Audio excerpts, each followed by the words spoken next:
పవన్ సినిమాల్లో ఒక trend setter అని. తన హెయిర్ స్టైల్ అయినా, తన డ్రెస్సింగ్ స్టైల్ అయినా, తన మేనరిజాన్ని అయినా ఏ విధంగా ఫాలో అయ్యేవారు యూత్ అందరికీ తెలుసు. అయితే ఇది కేవలం సినిమాలకే పరిమితం కాకుండా నిజ జీవితంలో ఎంతో మంది యువతకు తన రాజకీయ జీవితం ద్వారా ఒక ట్రెండ్ సెట్టర్గా అవుతున్నాడు.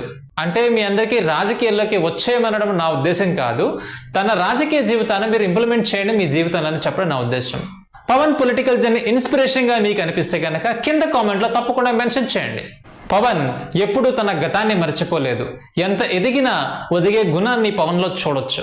ఎమ్మెల్యేగా గెలిచిన పవన్ కళ్యాణ్ తనకు జీవితాన్ని ప్రసాదించిన తన అన్నయ్య చిరంజీవి దగ్గర వెళ్ళి తన కాళ్ళ మీద సాష్టాంగ నమస్కారాలు పడి తన కృతజ్ఞతను ఈ విధంగా తీర్చుకున్నాడు.